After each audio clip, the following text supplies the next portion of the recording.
It's time It reminds me a little bit when we went paintball shooting. to talk candidly. I hope it goes better than that. Are you ready? I have to change my bank questions now. Live from Arlington, Virginia.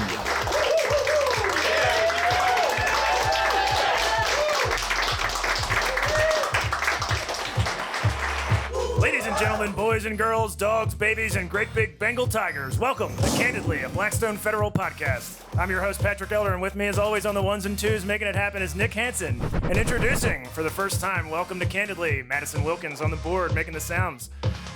Today, I've got very special guests here. We're going to, as we approach the Thanksgiving holiday and we think about family, we got a very special opportunity to have a little bit of family here on the Blackstone Federal podcast and Candidly. Chris Zeke and his father, Wayne Zeke. Welcome aboard, guys. Thanks, Pat. Thank you. So just by way of intro, let's just start off and tell us about yourselves. Chris, you want to start? Okay. So my name's Chris Zeke. I joined Blackstone in 2016 as a senior management consultant, and now support our teams as a portfolio director across multiple contracts, all within one customer space.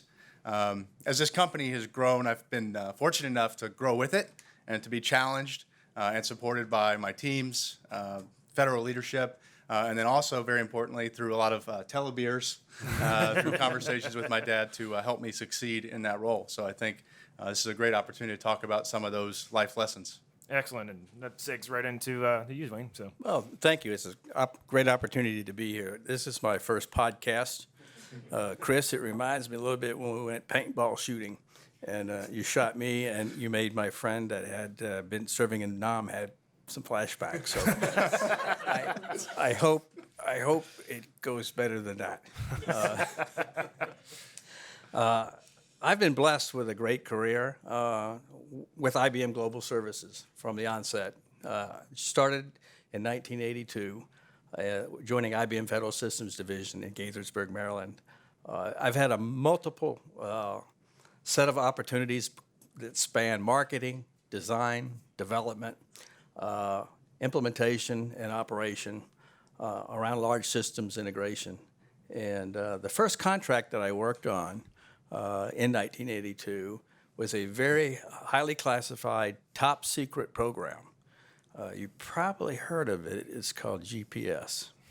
And IBM was the prime contractor for the command and control telemetry of the satellites and the data for the triangulation of your location. And so I was in a role of subcontract acquisition management, and that really was a fancy name for procurement. I more or less was not really a procurement engineer, but spanned the disciplines between engineering and contracts, and worked with the vendors to make sure that their product was being developed in accordance with requirements and specifications and delivered on time and on budget. In 1990, I relocated to Birmingham, Alabama. I had opportunities to help build out IBM Global Services as we know it today. I focused specifically on the Alabama, Mississippi, and Florida trading area to bring the concept of services to IBM. IBM, prior to 1990, outside of the Integrated System Solutions Corporation, which was our large outsourcing company, you delivered a product, you got an engineer with it for free. So here was a culture of engineers and professionals that their entire career got delivered with the product. And here I was trying to change the culture and the understanding that they were worth value. They were worth a fee, not free. That was quite a challenge for a lot of old Southern people, for sure. In 1993, as we began to build out the consulting organization, I was fortunate to receive a letter from a company in Germany. It's called MercedesBenz. And Mercedes-Benz, I think I've heard of that place. Mercedes-Benz had just announced they were going to build a plant in the United States, and they had called IBM, and they had selected Tuscaloosa area as the location of their first assembly plant. And I was receipt of the RFP. Unlike a government RFP, it was one page. It said, please help. It really. And so built the team, lived in Germany for 2 years. It was very exciting to live there, to flush out the business processes for the entire factory, from order entry to, on the back end to the assembly. And it spans product development, marketing and sales, engineering and research, order entry, planning, controlling, shipping, things like foreign trade zones, all kinds of really cool stuff. But that really got me to become an automotive consultant, because up to that point, I drove a car. And I read a book called The Machine That Changed the World out of a professor that was out at MIT. And it gave me a wonderful sense of, boy, there's a lot of opportunity in the world if you just take a risk. And so I have been blessed with the opportunities to get risk, to build skills, to capitalize on those skills, to look for new opportunities in an entrepreneurial way that would help me have some upward mobility. So my career went from federal to commercial, then went back to federal and ran a large program at NASA out at the Marshall Space Flight Center in Huntsville. It was basically evolved around the SAP support and support of all the subsystems that the engineers use as they design the rockets and rocket engines up there. Then back to DC, kind of in the modern era, I was responsible for the federal civilian agencies.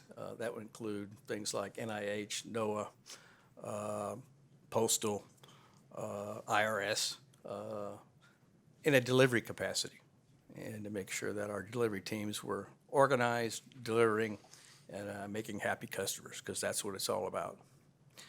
So that's a long thing, but I'm an old man with a lot of stuff to say. I mean, that's great context, because we're going to cover a lot of things here, and we certainly want to tap all of that experience that you have, Wayne, so thank you very much for that. I think one of the first things that we wanted to talk about, because you have such a wealth of knowledge to provide, something that I think we can identify here with Blackstone being a overall pretty young company, is talking about career development. So this is something that Chris and I had talked about, and I'd like to have Chris introduce the topic and give your perspective. And Yeah, I think one of the really exciting things about Blackstone is how diverse our teams are, from age to experience to background to interest outside of work. And we're constantly pushing people to look for new ways to innovate and improve and learn from each other and to deliver better for both Blackstone and for our customers. We've got a lot of different contracts and different missions, and they all have some level of interconnectivity to each other. But Dad, I know you didn't go to school to become a consultant, but if you could share your perspectives on what it takes to be a good consultant and what that means. You're right. I went to the University of Alabama in Huntsville, and had a major in psychology with a minor in chemistry and math, and I thought I was going to become a psychopharmacologist. I couldn't even tell you what that is now. But anyway, I realized that I got out of school like most kids getting out of school. You take a trip. Well, I went to Key West. That was a mistake.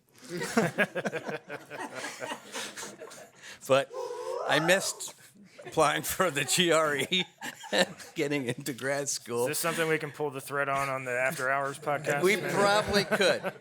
But what I did do was find a job in an area of interest to me, which is small business. It was actually a power transmission electromechanical company that was there in the area of Huntsville that delivered to many customers, including commercial and federal.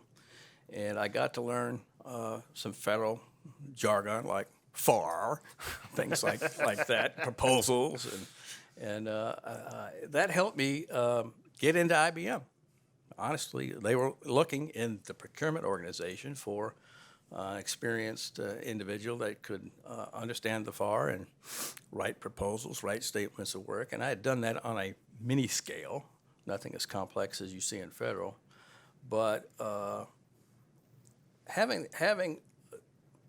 not knowing what I wanted to be a consultant probably was a blessing, because it forced me to learn new skills, and to never stop learning. In fact, I'm learning right now how good I'm going to be, or not going to be at a podcast. But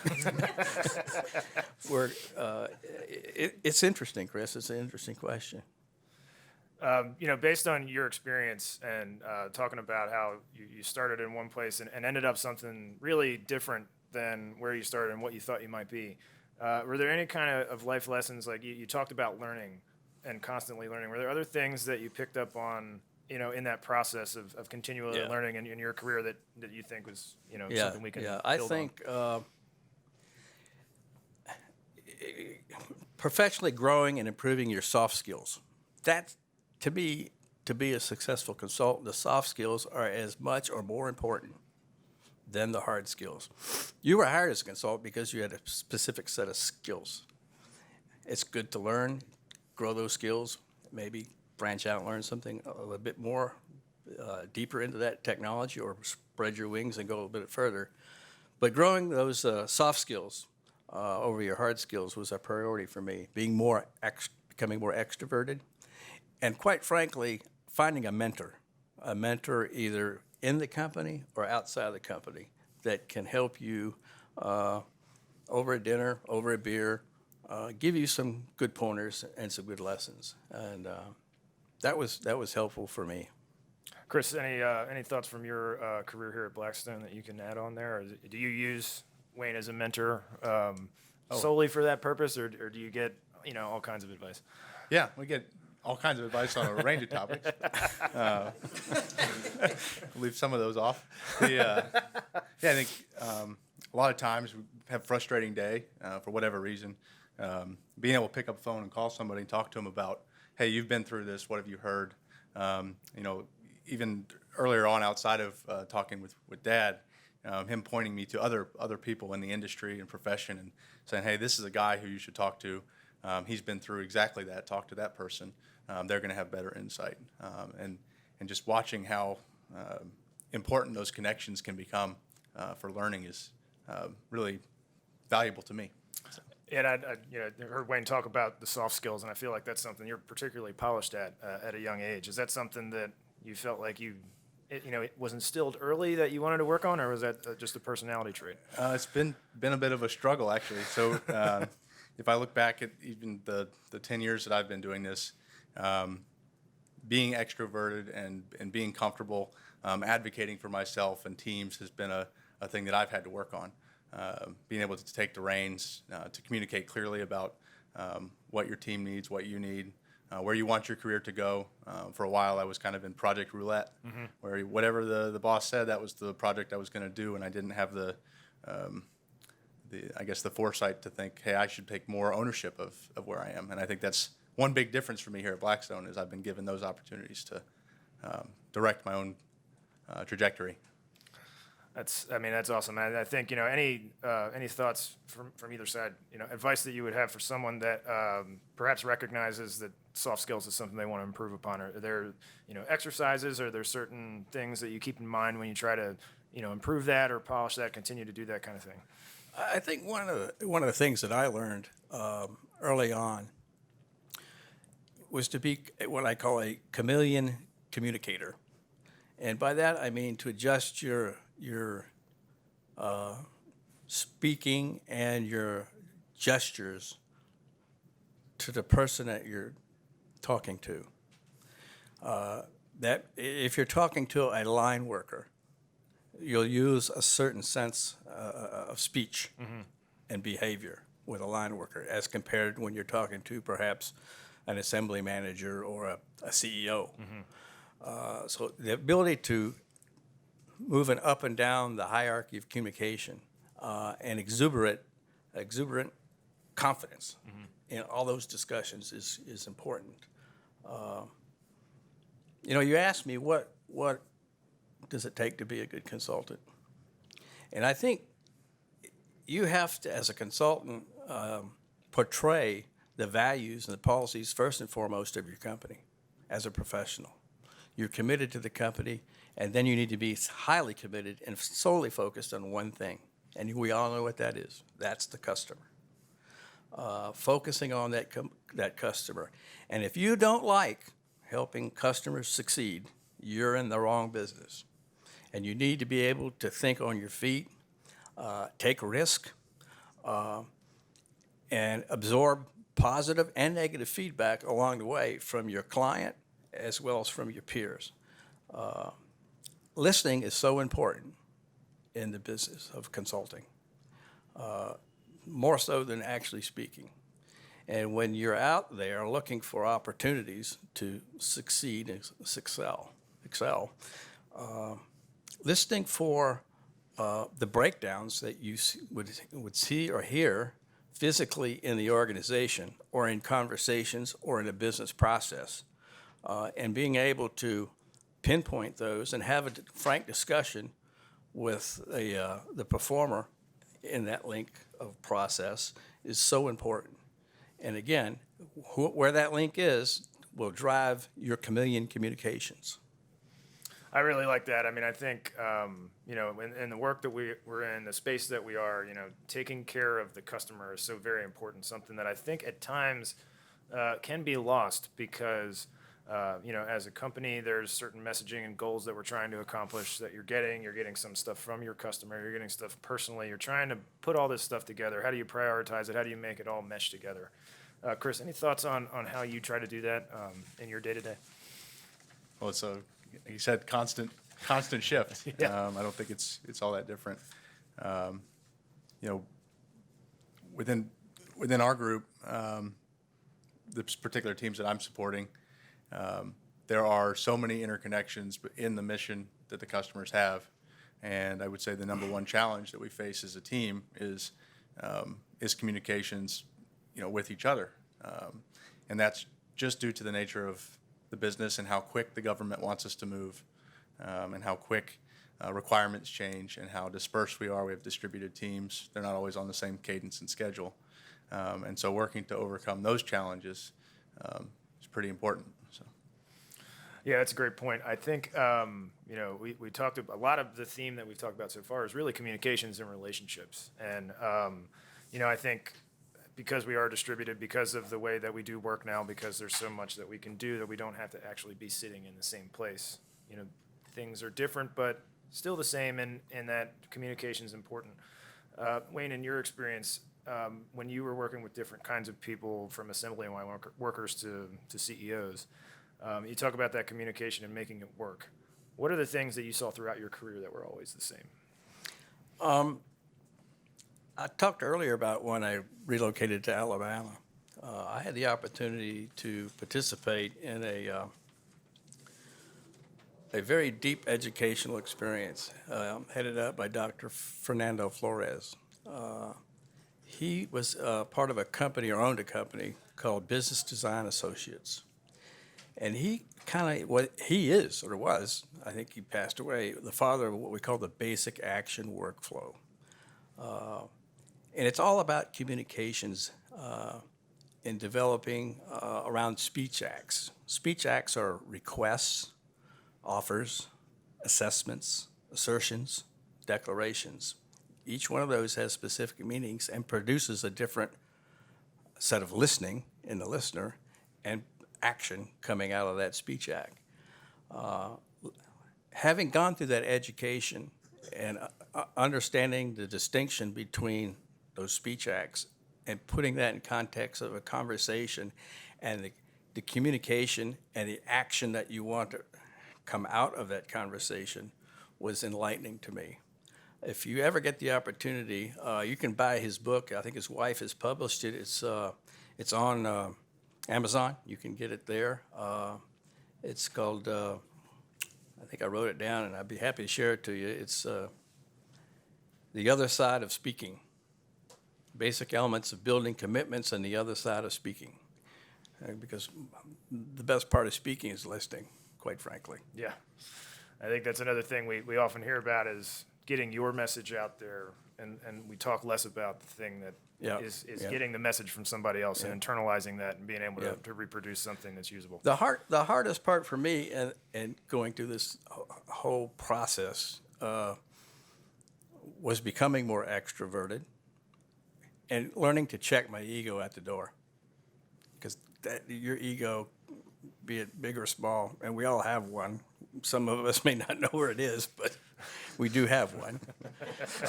You can't let that get away in light of the conversation and the communications. Yeah, I think that's really important, and I think it's something that is particularly important as a contractor, because you have to remember that you're working for someone else. You're working their mission, and their mission needs to be yours. Like you said, the customer comes first. Chris, in your experience, tell me a little bit about how you try to accept the customer's mission and be a listener. Oh, that's a tough one. That's what we're here for. We ask the tough questions. Yeah. So it's making sure you find the right, at least for me, the right avenue of communication.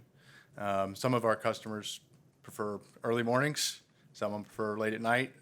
Some of them want an email. Some of them want a phone call. Some of them want you to just come by and stand at their desk and talk about grilling or food or whatever it may be, and then there'll be a nugget of, oh yeah, by the way, can you make sure your team is focused on this? Some of them will rattle on to you about the basis for the metric system, and you've got to unwind, what it is that they're actually talking about, because I'm sure they didn't bring you in there for an hour-long conversation about Celsius and meters. Unless we're working for NIST, right? Unless we were working for NIST, yeah. So I think that's really the strategy, and one of the challenges with that is making sure you're aware of what it is they're looking for from that communication style, and then adapting yourself. I think that chameleon piece is pretty good. So. Yeah, it's great. I think as we talk about this, and we talk about the goals of the customer, and the goals of yourself, and how to check your ego, I think that this is a good time, and I mentioned earlier this idea of like the organization that you work for, our company, Blackstone, having some goals that may or may not align directly with the customer. When you talk about organizational growth, and I think of this a lot of ways like a metaphor for personal growth, like the things that happen as an organization grows are similar to as a person grows. Organizationally, I think, Wayne, you've probably experienced a lot of different size companies, from small business to IBM. When you see organizational growth, what are some of the pain points or some of the things that you've seen done well or not well there? Well, I guess it really depends. In a big company like IBM, they don't move fast, right? Yeah. So that's a pain. That's a real pain. It's a pain as an employee to see how slow it reacts to the marketplace. On the other hand, a very small company an inhibitor to their growth could be the attraction and retention of highly skilled professionals. And so the challenges are very, very deeply rooted in some, size, scope of the company, for sure. So I don't really know, having been locked in the elephant for 33 and a half years, I can really say from a small business perspective, having worked with so many small business, their growth has always been ability to, like I said, attract, retain, and find new business opportunities that would allow them to expand their scope of services, either directly with a company, with a prime, or with the client. And I think, Chris, you and I had talked about this as something that we feel like, Blackstone is going through a growth period. We've operated in a lot of ways like a small company for some time, and now we're starting to grow to a point where some of those things aren't really working, or they're not going to work the same way. We have to figure out ways to be more organized, not to be, unable to move quickly, but, take the good things that we have agile-wise from a small company perspective, but also try to grow and be a cohesive unit. Can you give me some of your thoughts there? Yeah, I think you've pretty much already summed it up. And, one of the pieces of that, when I started here, I think we had like 40, 45 consultants in federal. We're now nearing, if not over 100 Blackstone direct employees in federal. And I think with that has been a lot of pain, growth pains. Not bad, just struggles. And as you go through those, one of the unique things that we have an opportunity to do given our size, is to define how do we want to operate. We're not taking a standard process that was handed down from a big five company and just forcing it in. We're actively working and really reliant on all of our employees to put forth ideas, to identify problems, and then more importantly to provide the solutions and make a recommendation. And if we try it and it works, great. If it doesn't work, that's okay too.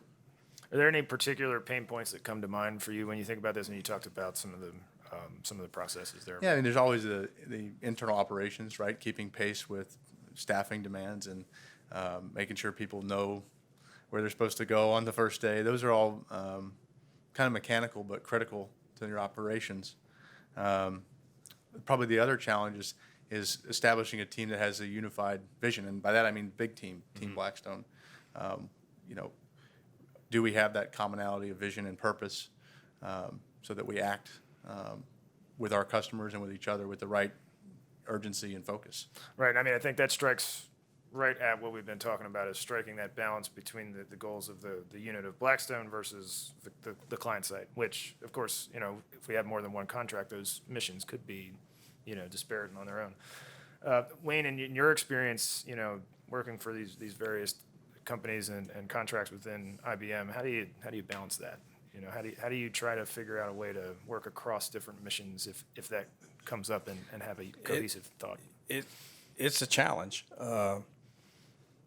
First of all, you have to know your client. The needs and requirements of NOAA, as an example, are totally different than Homeland Security. Right. And so not only do you as a leader, but your consulting and your project teams need to understand the intricacies of those organizations. And everybody has a mission, and it's pretty easy to read a mission statement. It's probably 2 sentences. Mm-hmm. It's how that's internalized by the organization and your ability to support that organization and be able to make offers to improve their performance. They hired you for 2 things. 1, you got a skill they don't have, or 2, they need more skill because they've got a timeline or a budget to meet. And so they're looking for your company and the badge that you carry as Blackstone and the reputation that Blackstone brings in terms of your vision, your mission, and your attributes of the organization. They want to take that and learn from it. They really do. They see positive things. That's why you're there. And they respect that in most cases. Hi there, my name is Alexis Grems. I am the newest recruiter here at Blackstone. I work alongside Connor Johnson to find great Blackstonians to join the team. We are looking for some cloud engineers. Anything to do with cloud migration is a really big hit for us here on the hot jobs list. Senior Atlassian, any sysadmins that you guys may know would be really helpful. Jira is also really big right now, definitely a hot job for us. Under Chris Zeke, that you guys might remember from earlier on in the episode, we're looking for some Linux sysadmins. Web developers, definitely looking for some great ones of those. And then just the typical business analyst, maybe with some IT background. If you know any friends that sort of match those job descriptions, hit us up. Connor and I can be reached at our emails. Mine is agrems@beestonetech.com. Connor's is cjohnson@beestonetech.com. And all of these can also be found on our job list, which is on our website. So just go on to blackstonefederal.com, hit that link to the job boards, and take a look, see if any of your friends match. Back to you, Patrick. Yeah, it's a good point. And I think about this and trying to put all this stuff together. It's being part of the team. And that team could be, Team Blackstone, or it could be the team that's serving the customer mission. Yeah. Chris, I think you've done a lot of this stuff with, building the team, managing the team. How do you do that? Like, what's being part of a team? What does that mean to you? Yeah, I think as I've grown into the role, I guess my approach to that is changing over time and trying to be better about it. But first and foremost, the thing that we try to do is little bit of unwinding together, go to the first floor conference room, make sure that we understand where each other's at, what are we facing. You know, some folks may have a challenge that I don't hear about, and I may not need to hear about it. But if it's bothering them at the end of the day, we got to find a way to help each other succeed. That I was always really impressed with the teams that you were part of. Yeah. So I've been blessed to have great teams. And great teams come from a couple of things. Most of all the team members that I've been around, they were very personable. I mean, they were, you like to be around them. Well, if I like to be around them, our clients like to be around them. And so at the end of the day, we talked about communication. The fundamental element of communication. And after you get a request or you make an offer, you have to deliver. You have to fulfill the promises that you make to the conditions of satisfaction that hopefully you and your client have agreed upon. And that loop, if you will, creates trust. And that is the bottom line of what you're being judged upon as a company delivering to your client. Do I trust them? Do I trust them in terms of their skill? And do I like being around them? I mean, I think that's great, and I always wonder, is it chicken and the egg kind of thing? You know, Yeah. do you have the trust in your team because you delivered, or did you deliver because you had the trust in the team? Like, what is your thought there? Yeah. I think you have to earn the trust. And that trust will come from very small things. It comes, first of all, from the one-on-one conversations that you have within the team and your leader of the team. And then secondly, with your client. It starts with the smallest of the smallest. It could be an offer like bring me donut holes.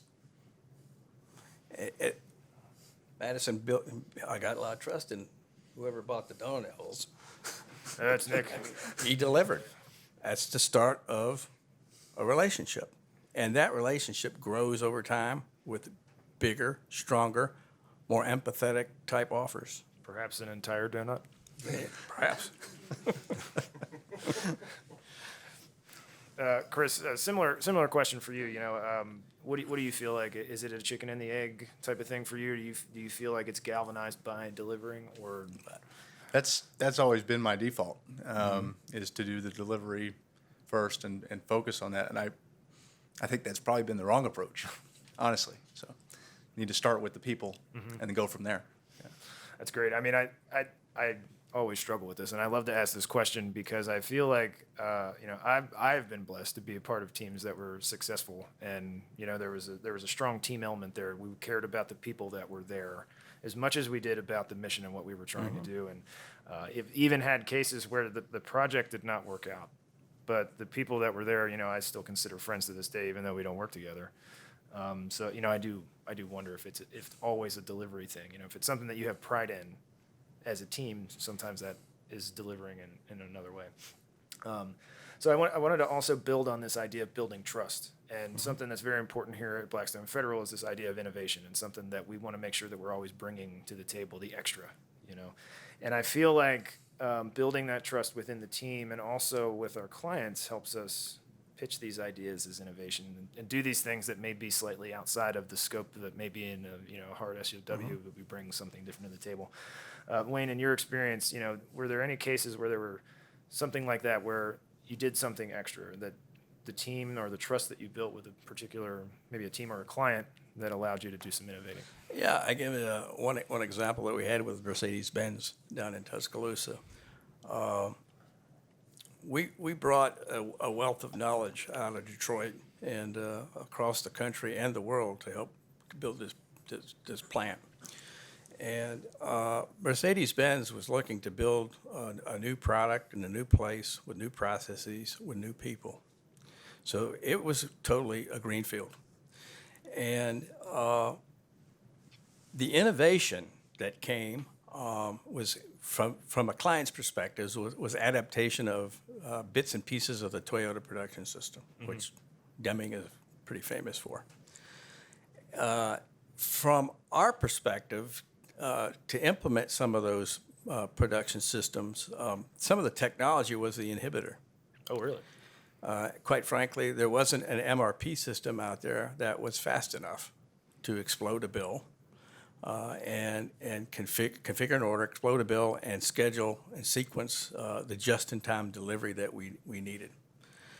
And we actually took a very small team, I think it was between 5 and 7 guys and gals, that worked on a fast MRP solution.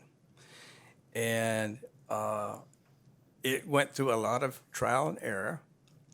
Back then, we didn't call it agile. We called it iterative application development, or sometimes toilet bowl development, because we would throw out, flush, throw out, flush. Chris, I'd like to motion that we officially change any reference to agile at this company to toilet bowl. Can we do that? TBD. TBD, the TBD process. But there was a lot of failure. And every time the team failed, it brought forward more questions, more innovation. And eventually, we ended up with a fast MRP. Subsequently, Bond, which was the MRP package of choice, put it into their standard package. SAP emulated it. I2 emulated it. And one of our subcontractors that helped develop it started his own company around it. Wow. That's impressive. I think that's going to be a goal for us now, is to have other people stealing our innovations. That is fantastic. Chris, anything on your scale in your career here at Blackstone where you particularly, you talked about us iterating some of the things as we're growing organizationally. Are there any other things that come to mind for you as far as innovation? I think we talked earlier about some of the core values, and innovation is at the center of that. I think the thing that enables us to do that with our customers is our unique ability to connect the dots between different organizations within the federal space, which opens those doors for us to try something new. Sometimes we've had big innovations. We've supported moves to the cloud, the adoption of open source technologies in the space. We've done a lot to help streamline and improve the acquisitions framework within DHS. We've also started to push forward on DevSecOps and pushing some of these more modern operating models into place. But some of our other innovations have been smaller, but they've been just as impactful. Daily interactions with a CR process that's broken, or improving the way we triage SharePoint issues that are coming in for the entire organization. The teams are identifying these problems at the ground and putting forward solutions through their relationships with their service owners and their teams, and they're delivering high value, even if it's they aren't these massive overhauls that we have maybe with an MRP solution, but just as impactful. Yeah. And I love the way that you describe that, because I think that really hits home for what we've been talking about really as our theme, is that it's communications, it's relationship, and it's trust that allow you to do these things and really get the job done. And that is a cycle. You gain that trust by delivering, and you can continue to deliver by building on that trust. So I think that's just an awesome way to wrap that up, because I'm going to now give us a couple of questions that were provided by our HR people. So don't blame me for these. HR. Oh, she's here. At least it's not legal. And so I'm going to pose these questions to both of you, and you guys can draw straws on who goes first. Okay? So if you had to do something over again, what would it be and why? I'll go first. Okay. Ironically, I'd love to have joined a company as creative and innovative as Blackstone. I am so impressed with this organization. It's really cool. That's fantastic. We're posting that. Tweet it now. Yeah, I think for me, kind of hinted at it earlier, would be to take more advantage of the opportunities with mentors and leaders, to elevate my perspective and not get lost in the day-to-day minutia of tasks, and to have more direction over the skills that I wanted to build and the projects I wanted to be involved in. And that was early on. And breaking with that pattern and coming to Blackstone has been a big step in that direction. But I certainly waited a long time to make that move. It's a hard thing to do. I think about this a lot because, personally, I had a bit of a career before I came here, and I often look back on that thinking I should have made that move a lot earlier to do something for myself. And it's just a difficult thing to do, so I can sympathize with that. Next up with us this one is my favorite, so you're not going to take my answer, which is slippery when wet. If I came with a warning label, what would it be? So for me, failure to delegate appropriately may cause undue stress. It's definitely my warning label. That's excellent. Wayne? I would think my warning would be, I expect you to deliver to exceed my expectations. So too high of expectations? I love that. It's fantastic. It's like, I work too hard. That's my warning label. So Wayne, I have one more for you, and this is a word of advice for your son here on the video and the podcast. Yeah. One word, or can I give more than one? You can give as many as you want. Well, I don't think we're going to run out of tape, so you can go as long as you want. very good. Advice for Chris. And he and his mama have had a lot of conversations about this, and so have I. As I look back on my career, I mean, one of the things I would have done different my advice would be, you have to make sure you balance your life with your work. You have to keep family in the mainstream. The minute you lose your priority and focus on your family because of so many work commitments, you're headed for trouble, dark waters. Just continue to build on your image and your reputation and your trustworthiness. That's the name of the game. And to do that, we talked about listening, to be adaptable, and deliver on your promises. In the end, play nice with your friends and your family and your teams. And always be humble and kind, like your sister. And Chris, for you, give us one thing that you've learned from your dad. Yeah, so there's a few things, and he's hit on most of them today. The importance of humility and ability to relate to folks, no matter what level they're at, or what your past experiences may be, or your ego.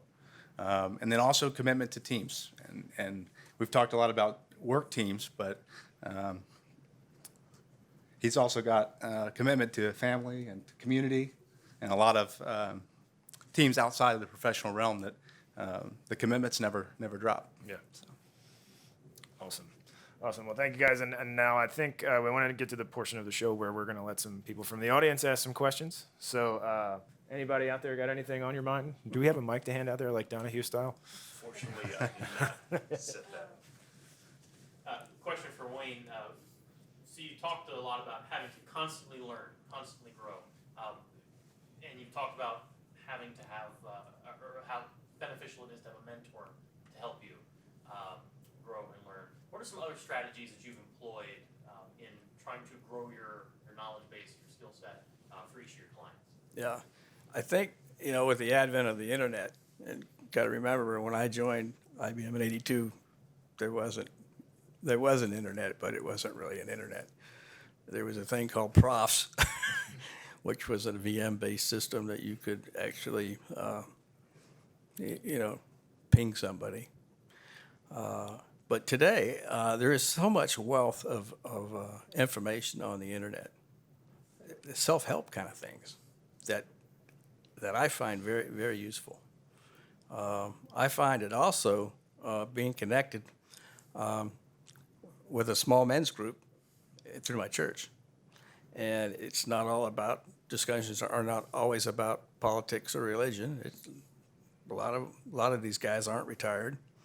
And we talk about the day-to-day challenges that we're faced with at work, and as a group, help each other figure out how to respond to those issues or concerns that they may have.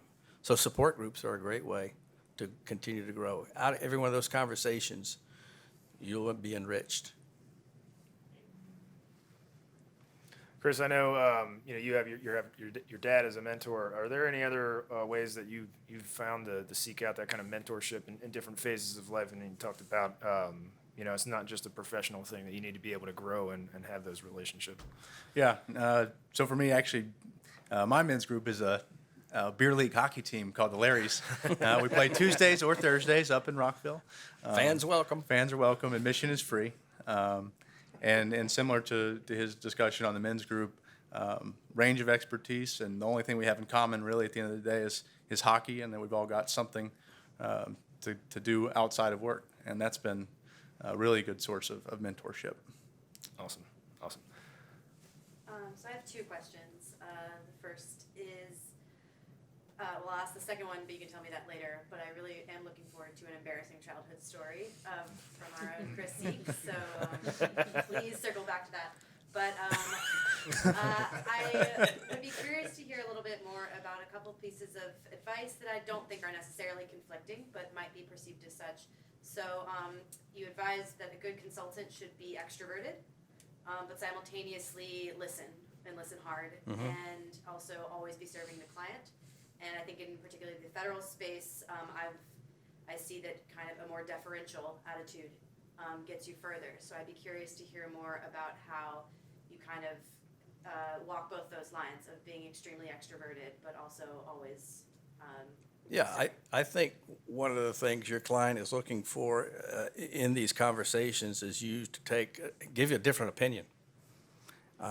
Don't be argumentative by any means, but be gently persuasive to a new idea, to a new thought, a new business process perhaps, a new solution, something that they see could add value and reduce cycle times, make their job easier, because everybody wants to have an easier job. Do you feel like that is building on the idea of understanding your customer and that trust, right? I mean, doing the mission in a way where you're adding something to them, you can be a little bit more, I guess, innovative or assertive in saying this is a thing that we can do that's going to help you. Right. Chris, any thoughts there? I'm sorry, you're going to have to repeat the question. In your experience, the trust building that happens with the client and understanding the mission, is that the thing that allows you to be a bit more assertive rather than deferential? Yeah, I think tying back to what Leah was asking, maybe extroverts, maybe not necessarily the right word, but it's the ability to have that confidence to put forward the idea. And again, we've talked about leveraging the relationships, and you don't have to be everybody's best friend, and you don't have to be the one up on the podium. There's a lot of avenues that you can have very impactful and influential conversations. And if quietly in the background is your style, maximize that. Yeah, I think what Leah was alluding to is correct. That being extroverted isn't necessarily conflicting with getting where you want and listening to the client. I think that's something that's just it's a nuance, but it's definitely something worth bringing up. And then an embarrassing story about. Oh, you didn't forget that one.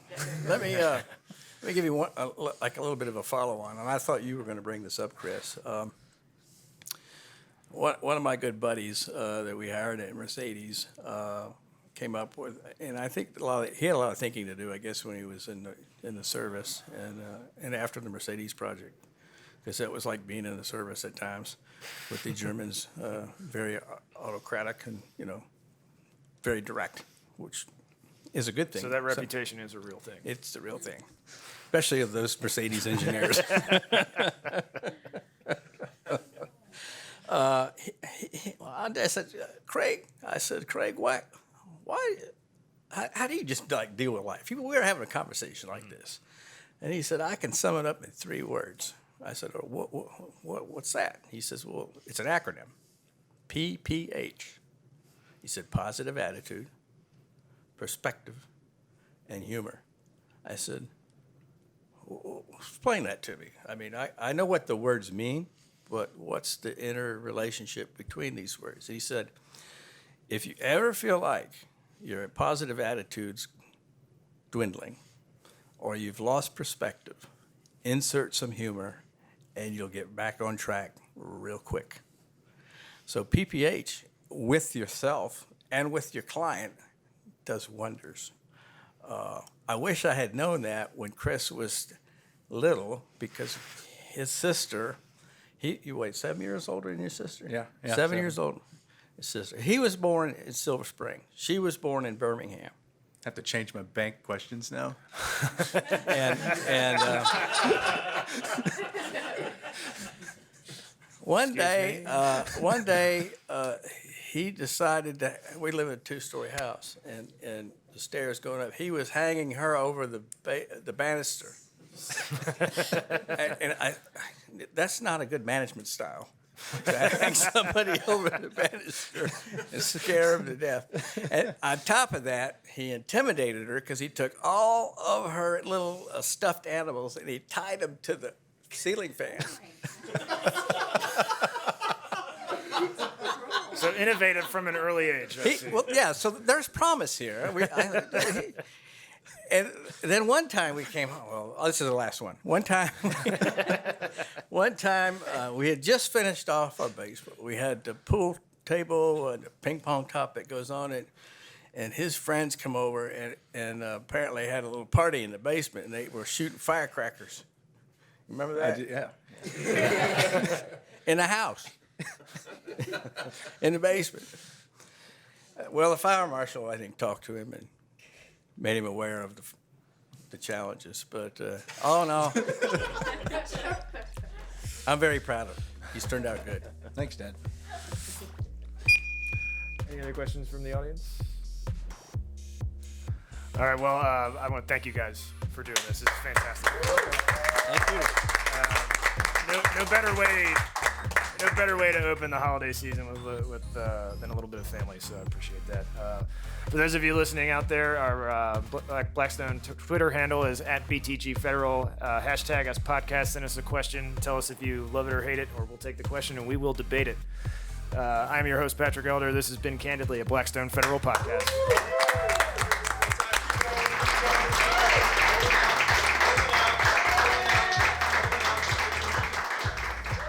All views and opinions expressed by program participants on Candidly, a Blackstone Federal podcast, are their own and do not reflect the views and opinions of Blackstone Federal, its parent company and affiliates, partners, or customers. Candidly, a Blackstone Federal podcast is written, directed, and produced by Nick and Patrick, with music by Matt Will, and support and inspiration from their talented Blackstone Federal family members and listeners like you.